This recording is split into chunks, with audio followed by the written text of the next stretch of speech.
pesanan mesra daripada Allah kepada kita semua adalah ittaqullah, takutlah kepada Allah. Tapi dalam ayat satu lagi Allah berpesan ittaqullaha haqqa tuqatih. Bertakwalah kepada Allah dalam erti kata yang sebenar-benarnya. Apa maksud takwa yang sebenar-benarnya? Sayyidina Abdullah bin Mas'ud radhiyallahu anhu beritahu makna dia ayyuta'a fala yu'sa. Jadi sepanjang kita jadi hamba Allah, kita sentiasa taat pada Allah, jangan pernah derhaka kepada Allah. Itu makna takwa yang sebenar. Wa yushkara fala yukfar.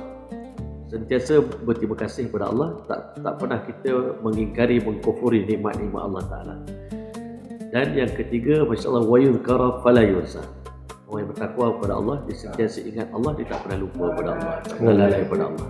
Itu takwa yang sebenar-benarnya. Kalau kita bertakwa kepada sebenar-benarnya, maka Allah SWT akan selesaikan segala hajat dan keperluan kita min haitsu la yahtasib. Allah bagi rezeki daripada jalan yang tak disangka-sangka. Mana kita tengok syaitan, apa kerja syaitan? Dia cuba menghiasi dosa tu nampak indah. Allah. Dan kerja para Nabi menghiasi taat tu supaya nampak indah. Benar. Kerja Nabi menceritakan sembahyang itu indah, puasa itu indah, zakat itu indah, penuh dengan kebaikan.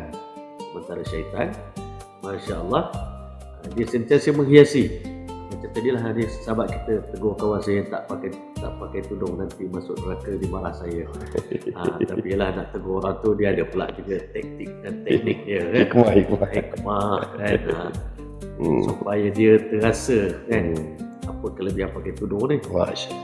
Mana nak bagi orang beriman ni dia dapat tinggalkan semua larangan Allah, dapat tunaikan perintah Allah. Itulah kita kena usahakan seiman.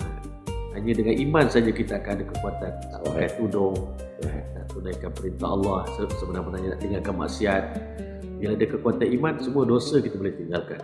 Bila iman lemah, maka segala perintah Allah tak dapat nak dibuat. Dan sebab itulah semua orang lelaki dan perempuan wajib kena usaha atas iman. Ya ayyuhallazina amanu aminu, berimanlah kamu itu. Usaha supaya kata mana saat tiap orang fardu ain ke atas diri tiap orang beriman untuk usaha atas iman, sekira-kira dengan iman tadi dapat kekuatan untuk taat seluruh perintah Allah dan tinggalkan semua larangan Allah, dan juga dapat menghidupkan sunnah Nabi SAW dalam kehidupan. Jadi itu insyaAllah tak dapat tidak untuk dapat iman ni, maka kita kena melapangkan rasa kita insyaAllah.